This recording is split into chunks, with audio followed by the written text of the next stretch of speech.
जय श्री कृष्णा। राधे राधे। आज हम सुनेंगे जेठ मास कथा के 15वें अध्याय की कथा। बोलिए कृष्ण भगवान की जय हो, विष्णु भगवान की जय हो। जब राजा पुलिंद ने दत्तात्रेय जी से एकादशी व्रत का विधान पूछा, एकादशी व्रत कैसे किया जाता है, इसकी विधि क्या होती है, ये सब पूछा, तब दत्तात्रेय जी कहने लगे, हे राजन सुनिए, मैं विधि पूर्वक एकादशी व्रत को कहता हूँ। हे राजन, दशमी के दिन प्रातःकाल उठकर शौच विधि को करें। काष्ठ की दातुन को त्याग कर पके हुए पत्तों से अपने दांतों को शुद्ध करें। महानदी में मंत्र पाठ पूर्वक पंचगव्य में स्नान करें। संध्यादिक कर्म करके स्वच्छ वस्त्र पहनकर अपने घर को जाएं और गूलर के पात्र में उत्तर मुख होकर जल को भरे और देश काल का उच्चारण करते हुए ब्राह्मणों को प्रणाम करते हुए भगवान से प्रार्थना करें, हे देवेश, आज मैं भक्ति पूर्वक आपका व्रत करूंगा। हे राजन, दशमी के दिन दूसरे के घर का अन्न, 2 बार भोजन, मांस, शोर और शरीर में तेल लगाना त्याग देना चाहिए। हे राजन, हविष्यान के अतिरिक्त और सभी पदार्थ आमिष यानी ना खाने योग्य कहे गए हैं। अतः दशमी के दिन से ही प्रयत्न करके थोड़ा सा और हविष्यान भोजन करें। रात्रि में कथा श्रवण के द्वारा जागरण करें और उसके बाद सूर्योदय होने पर निर्मल जल से स्नान करें। पूजा गृह में आकर संध्यादिक नित्य कर्म को करें। एकादशी के दिन चित्त में किसी भी प्रकार का विकार उत्पन्न नहीं होना चाहिए। प्राकृत विषयों में मन नहीं लगाना चाहिए। सहस्त्र नाम का पाठ करें और तुलसी दल से भगवान विष्णु का पूजन करें। पुरुष सूक्त से और पावन मंत्रों से जनार्दन भगवान का अभिषेक करें। औषधि, मिथ्या भाषण, शयन, स्त्री के साथ वार्तालाप, क्रोध, कटु वचन, आलाप और काष्ठ के दांतों से दांतों का मर्दन, एकादशी व्रत के फल को चाहने वाला इन सब कर्मों को ना करे और प्रत्येक पहर भगवान विष्णु का पूजन करता रहे। इसी तरह से गाना और बाजा बजाते हुए सारा दिन और सारी रात व्यतीत कर दे और बहुत उत्सव मनाए। दूसरे दिन प्रातःकाल उठे और स्नान आदि करके जितनी भी द्वादशी शेष हो उसी में भक्ति युक्त चित्त से पारणा करे। पारणा न करने से पुण्य की हानि होती है और एकादशी व्रत अपूर्ण रह जाता है। इसीलिए सर्वप्रयत्न से द्वादशी में पारणा करना शुभदायक होता है। हे वत्स, व्रतियों को संपूर्ण व्रत की सिद्धियों के लिए द्वादशी तिथि रहते रहते ही पारणा कर लेना चाहिए। पूजन सामग्री से पूजन करके तपस्वियों को भोजन करा देना चाहिए। तृप्ति पर्यंत शर्करायुक्त पायस का भोजन करावें और श्रेष्ठ ब्राह्मणों को मौन पूर्वक भोजन कराकर स्वयं भी भगवान जनार्दन को प्रणाम करके भोजन करें।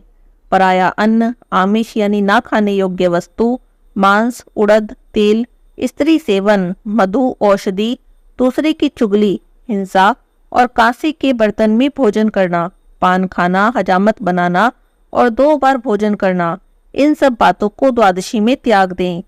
यह सब व्रतों में उत्तम व्रत 3 दिन में साध्य होता है। हे पुत्र, एकादशी के दिन भोजन नहीं करना चाहिए। अन्न का तो सर्वथा त्याग कर देना चाहिए। एकादशी को अन्न खाने से नरक की प्राप्ति होती है। अन्य धान्य से सिद्ध जो अन्न है वह इसमें नहीं लिया जाता है।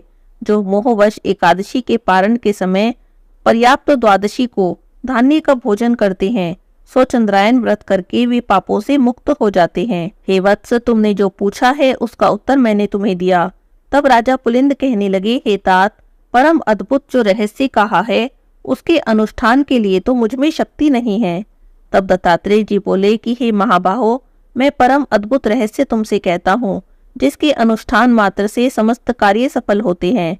हे पुत्र, ज्येष्ठ मास के शुक्ल पक्ष की एकादशी को तुम निर्जल व्रत करो। इसके करने से सब पूर्ण हो जाता है, इसमें संशय नहीं। तब राजा पुलिंद बोले कि हे दत्तात्रेय जी, जेठ मास की एकादशी निर्जला क्यों हुई?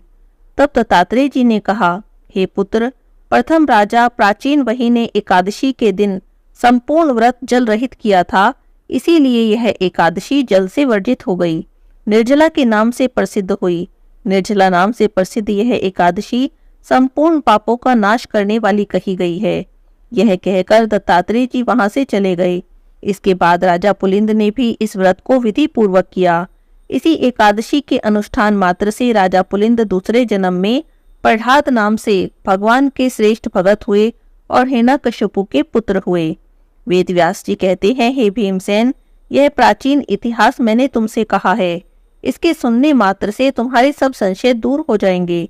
तब भीमसेन ने कहा, हे तात, मैं व्रत करने के लिए तैयार बैठा हूँ। निसंदेह मैं आपके वचनों का पालन करूंगा।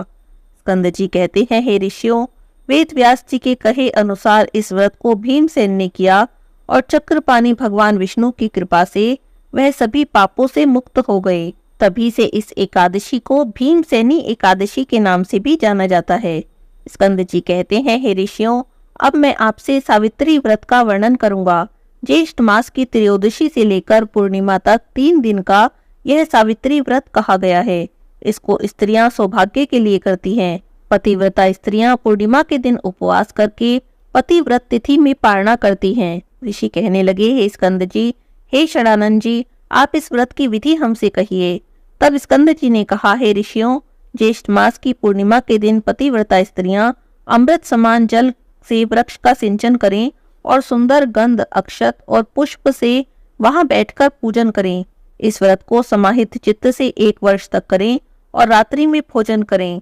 वर्ष की प्रत्येक पक्ष में वट वृक्ष का पूजन करें और पुनः ज्येष्ठ मास आने पर द्वादशी के दिन सूक्ष्म भोजन करें और त्रयोदशी के दिन प्रातःकाल दातुन आदि करके नियम ग्रहण करें कि हे जगतदात्री, आज से लेकर 3 रात्रि तक मैं व्रत करूंगी। चौथे दिन चंद्रमा को अर्घ्य देकर उन सती सावित्री का पूजन करूंगी। यथाशक्ति ब्राह्मणों को भोजन कराकर भोजन करूंगी।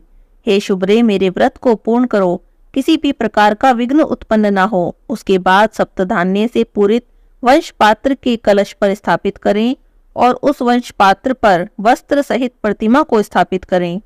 स्वर्ण की प्रतिमा ब्रह्मा और सावित्री की, धर्मराज जी की प्रतिमा बनाकर पूजन करें। वट वृक्ष के मूल भाग पर स्थापित व्रत के घट के ऊपर प्रतिमा 3 दिन तक स्थापित करें।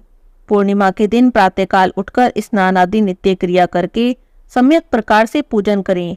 सत्यवान और सावित्री की प्रतिमा स्वर्णमयी बनाकर चांदी की शैया पर स्थापित करें और वहां पर काष्ठ का भोज रखें। स्त्री हो, कुमारी हो, पति युक्ता हो, सुपुत्री हो, सभी को इस व्रत को करना चाहिए। अर्घ्य का मंत्र है, हे ओमकार पूर्वके, हे देवी, हे वीणा पुस्तक धारिणी, हे पतिव्रते, हे महाभागे, हे वंदी जाए, हे शुचि स्मृते, हे दृढ़ मते, आपको नमस्कार है। हे वेद गर्भे, हे निमित्त प्रिय भाषण करने वाली, आपको नमस्कार है। हे सुव्रते, आप अवैधव्य सौभाग्य, पुत्र, पौत्र और सख्य यानी मित्रता का सुख प्रदान करें। हे सुव्रते, आप इस अर्घ्य को ग्रहण करें, मैं आपको नमस्कार करती हूँ। हे देव, आपसे देवता, असुर, दानव, मनुष्य सहित समस्त जगत व्याप्त है। हे देव, आप सत्य व्रत को धारण करने वाला हैं। हे ब्रह्म स्वरूप, आपको नमस्कार है। हे वैवस्तव, आप समस्त लोकों के कर्म साक्षी हैं, शुभ अशुभ कर्मों के विचार करता है। आप इस अर्घ्य को ग्रहण करें, आपको नमस्कार है। हे धर्मराज जी, आपको नमस्कार है।